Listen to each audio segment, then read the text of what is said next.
Welcome to NKR welcome to NKR GKGS friends. हम लोग जो है सीटेट के लिए पढ़ रहे हैं, जिसमें टोटल हम लोगों ने 128 क्वेश्चंस कवर कर लिए हैं।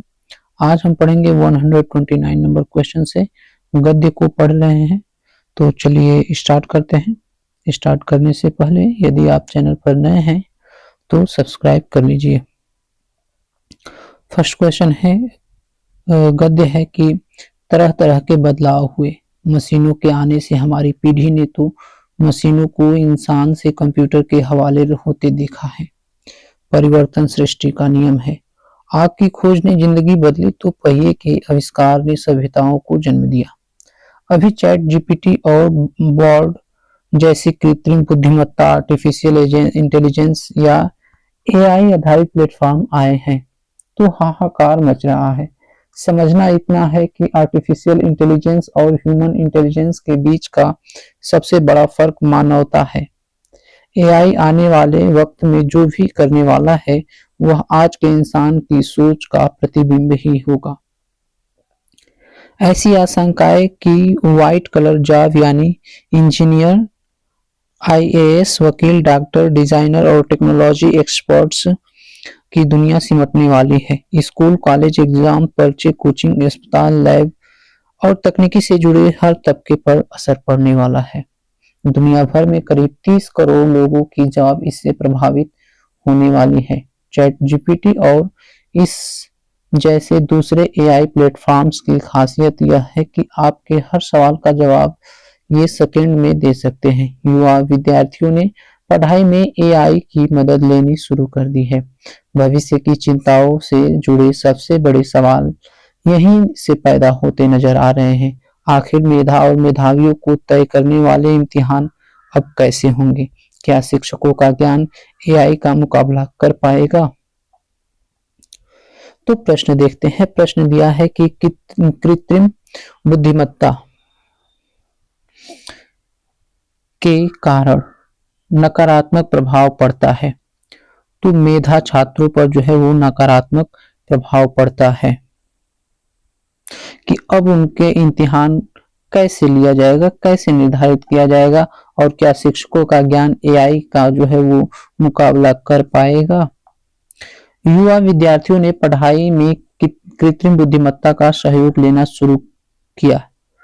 इसका कारण नहीं है कम समय में अधिक ज्ञान मिलना, ये इसका कारण है। हर सवाल का जवाब मिलता है, इसका ये भी कारण है।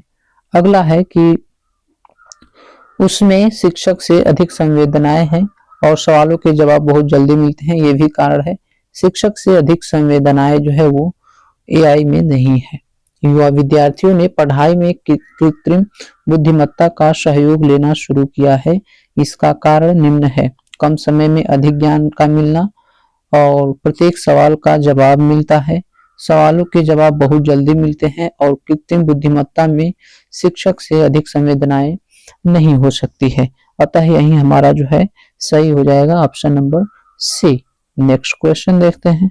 क्वेश्चन है कि गद्यांश के अनुसार शिक्षक वर्ग कृत्रिम बुद्धिमत्ता से मानवीय गुणों को पिछड़ा हुआ है।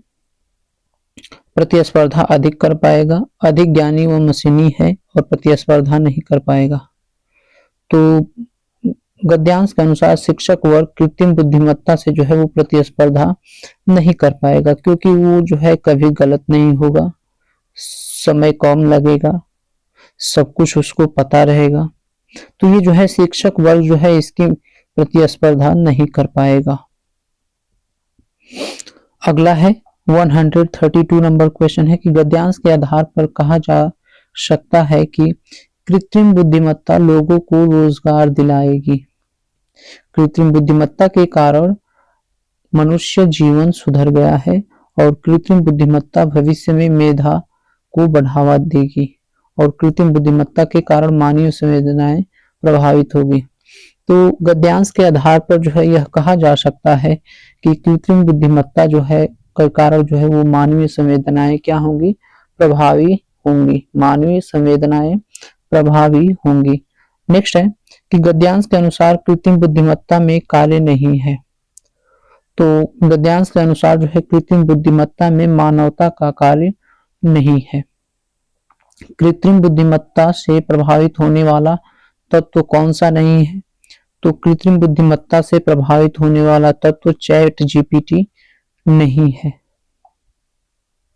इसके अलावा नौकरी, अस्पताल, डिजाइनर, ये सभी जो है ये प्रभावित होंगे।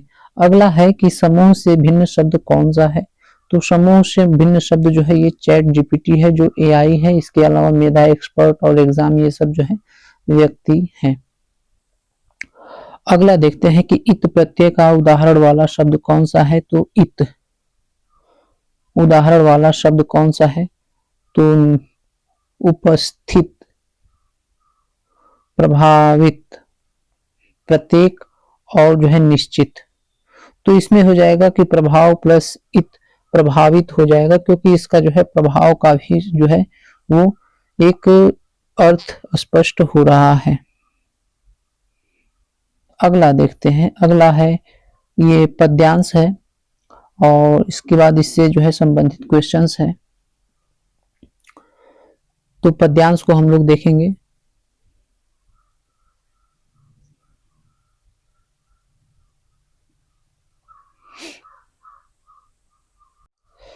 पद्यांश है, जिन्हें सपने अपने पाने हैं, जिन्हें सपने अपने पाने हैं, बन जाते वो दीवाने हैं। जिन्हें सपने अपने पाने हैं, बन जाते वे दीवाने हैं।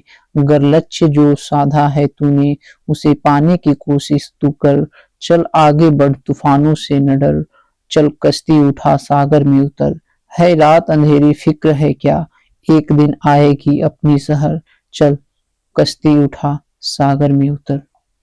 तो कविता के अनुसार अपने स्वप्नों को पूर्ण करने के लिए आवश्यक क्या है? तो अपने जो है स्वप्नों को पूर्ण करने के लिए निष्ठा एवं इच्छा शक्ति का होना आवश्यक है।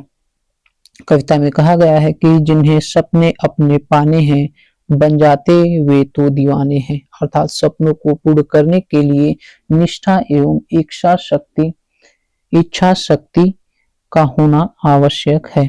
अगला है कि जीवन में सुख दुख आशा निराशा की स्थिति। जीवन में सुख दुख आशा निराशा की स्थिति क्या है? तो मानव को हरा देती है, सदैव नहीं रहती। मानव को सशक्त बनाती है और सदैव बनी रहती है। तो आशा निराशा इसकी स्थिति जो है वो सदैव बनी रहती है। ऑप्शन नंबर डी हमारा क्या हो जाएगा?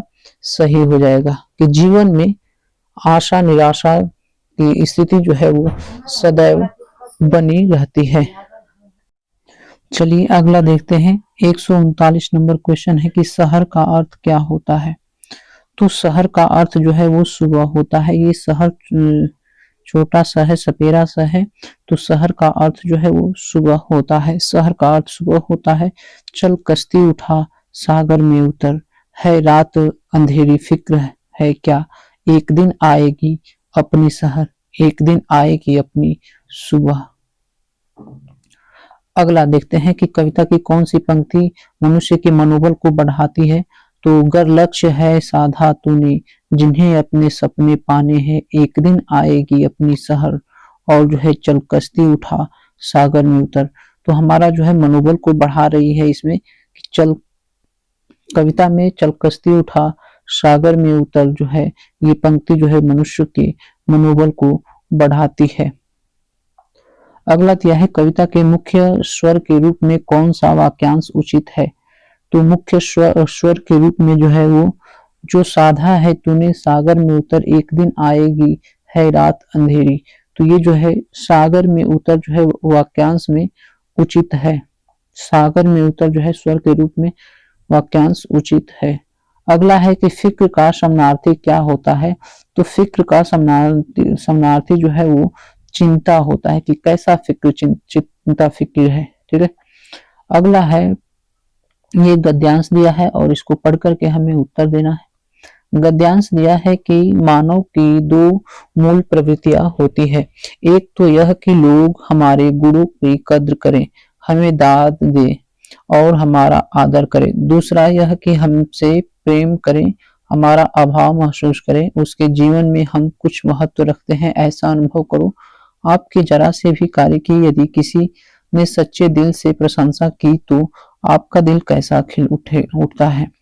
कोई आपसे सलाह मांगने आता है तो आपका मन कैसे फूल जाता है।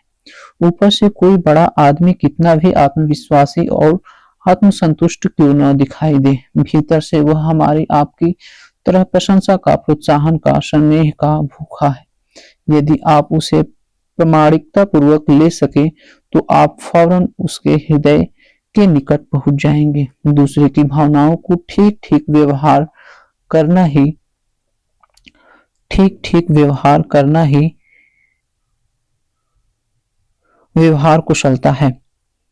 ठीक ठीक समझना, उसकी कद्र करना, उसके साथ सच्चाई और स्नेह के साथ व्यवहार करना ही व्यवहार कुशलता है। इसी से सामाजिक जीवन में लोकप्रियता के दरवाजे खोलने की कुंजी हाथ लगती है। तो क्वेश्चन इससे बनता है कि मनुष्य की कौन सी दो मूल प्रवृत्तियां हैं। तो स्वयं की तारीफ सुनना और दूसरे द्वारा उसकी कमी महसूस होना, दूसरे द्वारा उसकी कमी महसूस होना, यही जो है उसकी मूल प्रवृत्तियां हैं। अगला है व्यवहार कुशलता में क्या शामिल नहीं है। तो सम्मान करना, स्नेहपूर्वक व्यवहार करना, उपहार देना और जो है सच्चाई के साथ। तो उपहार देना जो है ये व्यवहार कुशलता में सम्मिलित नहीं है। अगला है समाज में लोकप्रिय बनने के लिए क्या करना चाहिए। समाज में लोकप्रिय बनने के लिए दूसरों की भावनाओं को समझना चाहिए। दूसरों की भावनाओं को समझना चाहिए। नेक्स्ट है गद्यांश के अनुसार प्रशंसा। प्रशंसा सच्चे हृदय से होनी चाहिए। प्रशंसा क्या होनी चाहिए? सच्चे हृदय से होनी चाहिए। अगला क्वेश्चन है 147 नंबर की, सामान्यतः मनुष्य को किस चीज की जरूरत होती है। तो सामान्यतः मनुष्य को जो है वो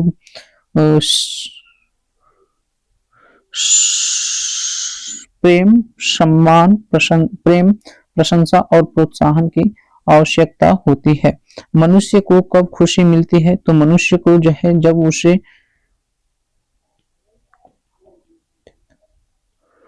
मनुष्य को तभी खुशी मिलती है जब उनकी कोई सलाह को मानता है। दिल कैसे खिल उठता है। तो दिल जो है वो प्रसन्न होकर के खिल उठता है। मानव की दो मूल प्रवृत्तियों की चर्चा की गई है। वे प्रवृत्तियां हैं, तो वे प्रवृत्तियां सभी मनुष्य में पाई जाती हैं। दाद देना अर्थात जो है प्रशंसा करना। दाद देना मतलब प्रशंसा करना होता है। अगला है गद्यांश। गद्यांश यहां से दिया है कि जब लोग त्रस्त हो, पराजित हो, जब लोग जो है त्रस्त हो, पराजित हो, शोकग्रस्त हो, तभी उन्हें हमारी सहानुभूति, सहायता या प्रोत्साहन की जरूरत होती है। उस समय उनका आत्मविश्वास लड़खड़ा जाता है। उस समय उनकी खिल्ली उड़ाने का या उनकी परेशानी का मजा लूटने का मोह हमें रोकना चाहिए और उन्हें सहारा देना चाहिए। उनकी हिम्मत बढ़ानी चाहिए। जो ऐसा करते हैं वे उनके हृदय में हमेशा के लिए स्थान प्राप्त कर लेते हैं। अपनी लोकप्रियता की परिधि विस्तृत करते हैं। दूसरों के सुख दुख में सच्चे अंत कारण से दिलचस्पी लेना अच्छे संस्कार का लक्षण तो है ही। साथ ही व्यवहार कुशलता भी है जो लोगों को हमारी ओर आकर्षित करती है। हाँ, इसमें दिखावा, बनावटीपन और ऊपरी शिष्टाचार नहीं होना चाहिए। जो भावना सच्ची होती है, हृदय से निकलती है, वही हृदय को बांध सकती है। अगला है क्वेश्चन इससे संबंधित है कि कैसे लोग हमारे दिल में अपनी जगह बनाते हैं। तो जो दूसरों को हौसला देते हैं, ऐसे लोग हमारे दिल में क्या करते हैं, जगह बनाते हैं। किन कारणों से लोग दूसरों को पसंद नहीं आते हैं। तो जिनमें दिखावा या कृत्रिमता होती है वे दूसरों को पसंद नहीं आते हैं। गद्यांश के अनुसार हमें क्या नहीं करना चाहिए। तो गद्यांश के अनुसार हमें प्रेम का दिखावा नहीं करना चाहिए, प्रेम का ढोंग नहीं करना चाहिए। लोकप्रिय व्यक्ति क्या करते हैं, तो लोगों के सुख में साथ रहते हैं। लोकप्रिय व्यक्ति जो है वो लोगों के सुख के साथ साथ दुख में भी साथ में रहते हैं। गद्यांश के आधार पर कहा जा सकता है कि हमारे व्यवहार में सहजता और नैसर्गिकता होनी चाहिए। गद्यांश में सर्वोपरि गुण किसे बताया गया है? गद्यांश में सर्वोपरि गुण जो है वो निश्चलता को बताया गया है। किसे बताया गया है? तो गद्यांश में सर्वोपरि गुण जो है वो निश्चलता को बताया गया है। अगला है शोकग्रस्त में समास कौन सा है? तो शोक से ग्रस्त तत्पुरुष समास है। शोक से ग्रस्त तत्पुरुष समास है। नेक्स्ट है सहानुभूति का संधि विच्छेद क्या होगा? तो सहानुभूति, तो धन अनुभूति सहानुभूति हो जाएगा। विशेषण शब्द का उदाहरण नहीं है तो शिष्टाचार, शोकग्रस्त और त्रस्त, पराजित, शिष्टाचार। तो शिष्टाचार जो है ये विशेषण शब्द का उदाहरण नहीं है। शिष्टाचार विशेषण शब्द का उदाहरण नहीं है, जबकि शोकग्रस्त, त्रस्त, पराजित विशेषण है। संज्ञा अथवा सर्वनाम शब्दों की विशेषता, गुण, दोष, परिणाम आदि बताने वाले शब्दों को विशेषण कहते हैं, जैसे बड़ा, काला, काया, सुंदर आदि।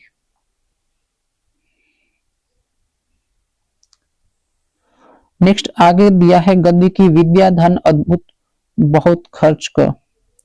अच्छा, ये जो है गद्य काव्यांश है, यहाँ से स्टार्ट है कि विद्या धन अद्भुत बहुत खर्च करो बढ़ जाए, इस धन का धनवान तो कीर्ति शिखर चढ़ जाए। बहुत समय अनमोल है, करो समय का ध्यान, हाथ गए फिर ना मिले, निकले तीर समान। उद्यम ऐसा मीत है, प्रीत का रीत निभाए, कठिन असंभव काम को संभव कर दिखाए।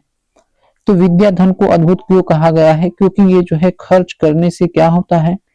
बांटने से बढ़ता है, खर्च करने से बढ़ता है, इसलिए विद्या धन क्या है? अद्भुत है। समय का ध्यान न रखना क्यों जरूरी है? क्योंकि ये जो है तीर की तरह है, जैसे कमान से जब सबकी गति के साथ चलता है, समय बीता हुआ समय वापस नहीं आता है। क्या होता है?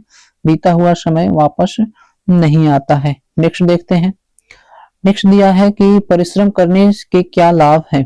परिश्रम करने के लाभ क्या है? तो परिश्रम करने से जो है वो काम भी हो जाते हैं, कठिन काम हो जाते हैं। कैसे लोगों को बहुत यश मिलता है? कैसे लोगों को बहुत यश मिलता है? तो ज्ञानवान लोगों को जो है ज्ञान, अपना ज्ञान दूसरों को बांटने वाले लोगों को यश मिलता है। अगला है विद्यार्थी का संधि विच्छेद क्या होगा? तो विद्या प्लस अर्थी विद्यार्थी होता है। विद्या प्लस अर्थी विद्यार्थी होता है। नेक्स्ट है कीर्ति शिखर में कौन सा समास है? तो कीर्ति शिखर में जो है वो तत्पुरुष समास है। आगे देखते हैं, ये गद्यांश दिया है और इससे संबंधित प्रश्न है। दिए गए गद्यांश को ध्यानपूर्वक पढ़िए तथा पूछे गए प्रश्न के लिए उपयुक्त विकल्प का जो है हमें चयन करना है। तिरुवल्लुवर तमिल के संत कवि थे। अपने व्यस्त जीवन से समय निकालकर तिरुवल्लुवर कविता करते। जीवन के अनुभव पर आधारित उन्होंने 1300 कुरल रचे। कुरल का अर्थ है छोटा और ये 2 पंक्तियों में सिमटा छंद। तिरुकुल्लूर नामक ग्रंथ में इनके सभी कुरुल संग्रहित हैं, जो 3 भागों में बटे हैं, सद्गुण संपन्न तथा प्रेम और संपन्नता। परंतु तिरुवल्लुवर के कुरुलों में सामाजिक कुरीतियों तथा मानव स्वभाव की अनेक दुर्बलताओं का भी वर्णन आता है। इनके काव्य में कोरी और उपदेशात्मकता और किसी धार्मिक दृष्टिकोण को प्रस्तुत करने का भाव तनिक भी नहीं है। उनमें सर्वत्र वह व्यवहारिकता और सहजता है जिसे लोक जीवन में सरलता से अपनाया जा सकता है। तिरुकुल्लूर को तमिल भाषा का वेद कहा जाता है।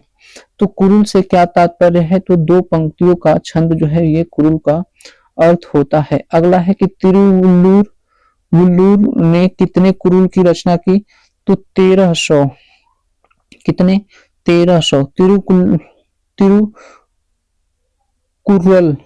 तिरुकुर्रल जो क्या है? तो तिरुकुर्रल जो है ये कुरल का संग्रह ग्रंथ है? क्या है? कुरल का संग्रह ग्रंथ है। तिरुवल्लुवर के कुरल में किन विषयों का शामिल किया गया है?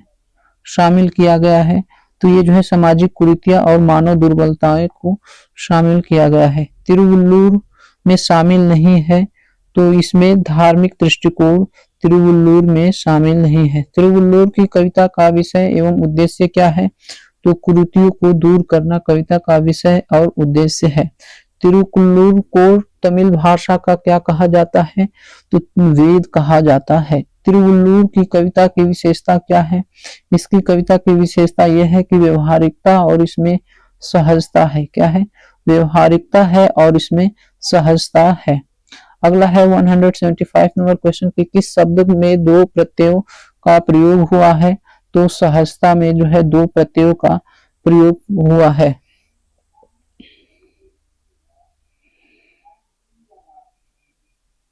प्रयोग नहीं हुआ है। सहजता में दो प्रत्ययों का उपयोग नहीं हुआ है। इसके अलावा व्यवहारिकता में एक और ता प्रत्यय का प्रयोग हुआ है। उपदेशात्मकता में आत्मक और ता जो है, फिर वो सामाजिकता में एक और ता प्रत्यय का प्रयोग हुआ है। दो दो प्रत्यय इसमें सहजता में नहीं हुआ है। आगे जो है वो काव्यांश है तो इसको देख लेते हैं। फैली खेतों में दूर तलक मखमल सी कोमल हरियाली लिपटी जिसमें रवि की किरणें चांदी सी उजली जाली तिनकों के हरे हरे तन पर हिल हरित रुधिर है रहा छलक श्यामल भूतल पर झुका हुआ नभ का चीर निर्मल नील फलक। तो कविता का मुख्यतः किसका वर्णन है? तो कविता का जो है वो खेतों का वर्णन है। हरित रुधिर का प्रयोग किया गया है। हरित रुधिर का प्रयोग जो है अपरिपक्व फसल के लिए, हरे हरे फसलों के लिए किया गया है। आकाश कैसा है? तो आकाश जो है वो साफ और नीला है। सूरज की किरणें से उजली जाली कैसे बन रही है? तो सूरज की उजली किरणें जो है वो फसल में रोशनी से छन रही है, अतः बन रही है। और मखमल सी कोमल में कौन सा अलंकार है? तो सासे सी जहां पर आता है वहां पर उपमा अलंकार होता है। आगे है नभ का पर्यायवाची है नहीं है तो नभ का गगन होता है, आकाश होता है, आसमान होता है। ये संसार जो है ये पर्यायवाची नहीं है। अगला है, अगला गद्य है तो गद्य जो है 181 नंबर, चलिए इसको भी देख लेते हैं। नदी में घुले रसायन कलरा टाइफाइड और दस्त जैसी बीमारियां फैलाते हैं। दूषित पेयजल देश में विशेष रूप से गांवों में फैलने वाले रोगों का सबसे बड़ा कारण है। जहरीले रसायनों के कारण पानी का बहुत बड़ा भाग ऑक्सीजन रहित हो जाता है। ऐसी स्थिति में लाखों मछलियां ऑक्सीजन न मिलने के कारण दम घुटने से मर जाती है। रसायनों, उर्वरकों, कीटनाशकों, कारखानों और असंशोधित अवशिष्ट और शहरों के हजारों टन अशोधित मल के कारण नदियां विषाक्त हो रही है। यह आत्मघाती कदम है। कभी लोग नदियों के साथ सामंजस्य से रहा करते थे। जब मनुष्य असभ्य था तब नदियां स्वस्थ और स्वच्छ थी। आज जब मनुष्य सभ्य हो गया है तो नदियां जो है मलिन और विषाक्त हो गई है। उन दिनों नदियों में स्वयं अपनी सफाई करने की क्षमता थी, परंतु बढ़ते हुए प्रदूषण के कारण नदी अपनी यह क्षमता खोती जा रही है। जल प्रदूषण के विरुद्ध रणभेरी बजाने का समय आ गया है। हम इस धरती पर मेहमान ही तो हैं। हमारे आगमन के समय यह जैसी थी, अगर जाते समय कुछ अच्छी न बना सके तो कम से कम खराब करके तो न जाए। यहाँ दिया गया है प्रश्न कि कौन से रोग का कारण दूषित पेयजल नहीं है? तो कलरा, दस्त और टाइफाइड ये सब तो दिया है कि दूषित जल का कारण है। चिकनगुनिया जो है ये दूषित जल का कारण नहीं है। अतः जो है ऑप्शन नंबर डी हमारा सही हो जाएगा। नेक्स्ट है कि गद्यांश के अनुसार पानी में ऑक्सीजन की कमी का मुख्य कारण क्या है? तो गद्यांश के अनुसार जो है ये ऑक्सीजन की कमी का कारण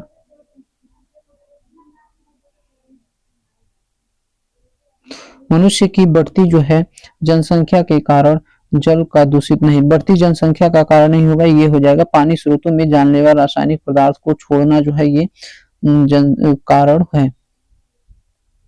अगला है कि जब मनुष्य असभ्य था तब नदियां स्वस्थ और अच्छी थी, आज मनुष्य जब सभ्य हो गया तो नदियां मलिन और विषाक्त हो गई है। इससे क्या तात्पर्य है? तो इससे ये तात्पर्य है कि मनुष्य के सभ्य होने के साथ नदियां प्रदूषित होती गई है। अगला है गद्यांश के अनुसार आत्मघाती कदम क्या है? तो आत्मघाती कदम जो है ये है कि नदियां प्रदूषित जल प्रवाहित करना, नदियों में प्रदूषित जल को प्रवाहित करना आत्मघाती कदम है। हम इस धरती पर मेहमान ही तो हैं। वाक्य मनुष्य के संबंध में किस सत्यता की ओर संकेत करता है? तो ये जो है जन्म और मृत्यु की सत्यता की ओर संकेत करता है। गद्यांश के अनुसार हमें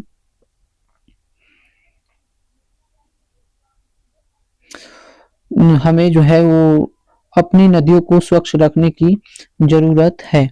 लाखों मछलियां मछलियां में रेखांकित शब्द क्या है? तो लाखों, लाखों मतलब कि ये विशेषण है, क्या है? विशेषण है, संख्यावाचक विशेषण हो जाएगा। अगला है कारखानों से निकलने वाला टनों मलबा भी नदियों में झोंका जाता है।